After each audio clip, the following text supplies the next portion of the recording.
اعوذ باللہ من الشیطان الرجیم، بسم اللہ الرحمن الرحیم۔ رب اشرح لی صدری ویسر لی امری واحلل عقدۃ من لسانی یفقہوا قولی۔ ریاض الصالحین حصہ اول، احادیث نبوی صلی اللہ علیہ وسلم۔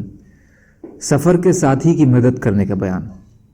اس باب سے متعلق بہت سی حدیثیں پہلے گزر چکی ہیں، جیسے حدیث اللہ تعالیٰ بندے کی مدد کرنے میں رہتا ہے جب تک بندہ اپنے بھائی کی مدد کرنے میں رہتا ہے، رقم 18/245، اور حدیث کی ہر نیکی صدقہ ہے، دیکھیے رقم 18/134، اور اس جیسی اور احادیث کچھ حدیثیں یہاں بھی بیان کی جاتی ہیں۔ حضرت ابو سعید خدری رضی اللہ تعالیٰ عنہ سے روایت ہے کہ ایک بار ہم سفر میں تھے کہ ایک آدمی اپنی سواری پر آیا اور دائیں بائیں اپنی نظر پھیر کر دیکھنے لگا۔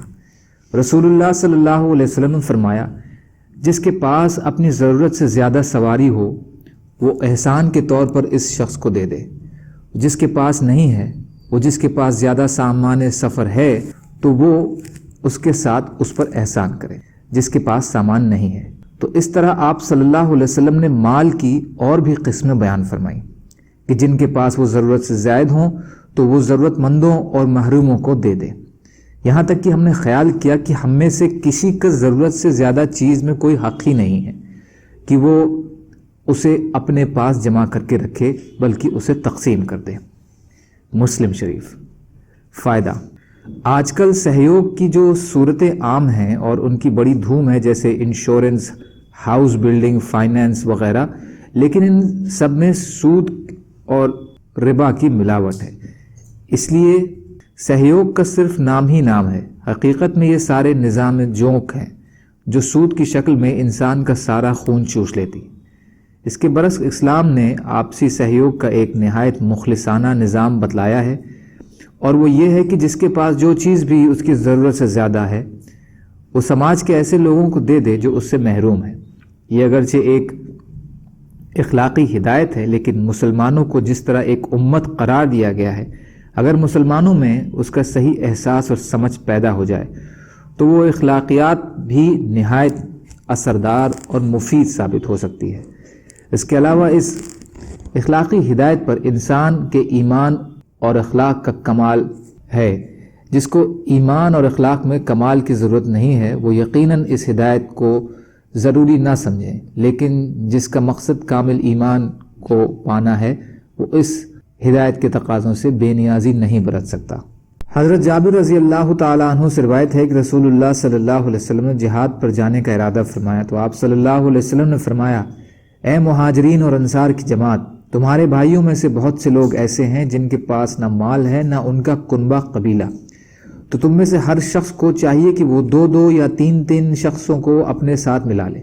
چنانچہ ہم میں سے جس کے پاس سواری تھی وہ اس پر باری باری سے سوار ہوتا، یعنی ہر سواری والے نے 2 3 ساتھی اپنے ساتھ ملا لیے اور آگے پیچھے باری باری سواری کر کے سفر کرتے۔ حضرت جابر رضی اللہ عنہ فرماتے ہیں کہ میں نے بھی اپنے ساتھ 2 یا 3 آدمیوں کو ملا لیا تھا، میرے اونٹ پر میری باری بھی اس طرح تھی جیسے ان میں سے کسی ایک کی تھی۔ ابو داؤد۔ فائدہ۔ اس میں ایک تو مسلمانوں کی اس حالت کا بیان ہے جو شروع اسلام میں تھی کہ جہاد کے موقع پر بھی لشکر میں شامل افراد کی تعداد کے برابر سواریاں نہیں ہوتی تھیں، اور یہی حال حربی سامان و خوراک وغیرہ کا تھا، لیکن اس کے باوجود صحابہ کرام رضی اللہ تعالیٰ عنہ کے جہاد سب سے اول رکھتے تھے۔ دوسرا، اس آپسی سہیوگ کا نمونہ یہ بھی تھا جو صحابہ کرام رضی اللہ تعالیٰ عنہ نے ایک دوسرے کے لیے پیش کیا۔ ان تمام باتوں سے صحابہ رضی اللہ تعالیٰ عنہ کی پہچان واضح ہے۔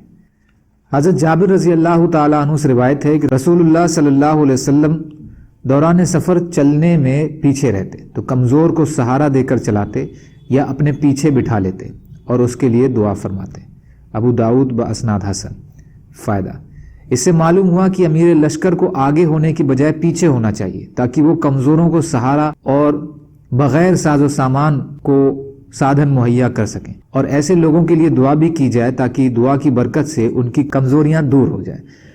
پھر ضرورت اور حالات کے مطابق رد و بدل بھی جائز ہے، کبھی امیر کے لیے پیچھے چلنا صحیح ہو سکتا ہے، کبھی آگے اور کبھی بیچ میں، اس لیے اس میں ہر طرح کی گنجائش ہے۔ اللہ تعالیٰ کہنے سننے سے زیادہ عمل کی توفیق عطا فرمائے۔ اور مظلوم کشمیریوں، فلسطینیوں اور دیگر ممالک میں جہاں بھی مسلمان بھائی بہن پریشان حال ہیں، یا اللہ آپ ان کی مدد فرمائیے اور ہم کو بھی اپنی استعداد کے بقدر اپنا حق ادا کرنے والا بنائیے، آمین۔ سبحان اللہ و بحمدہ، سبحانک اللہم بحمدک، اشہد ان لا الہ الا انت، استغفرک و اتوب الیک۔ سبحان ربک رب العزت عما یصفون وسلام علی المرسلین والحمد للہ رب العالمین برحمتک یا ارحم الراحمین۔ لا الہ الا اللہ محمد رسول اللہ۔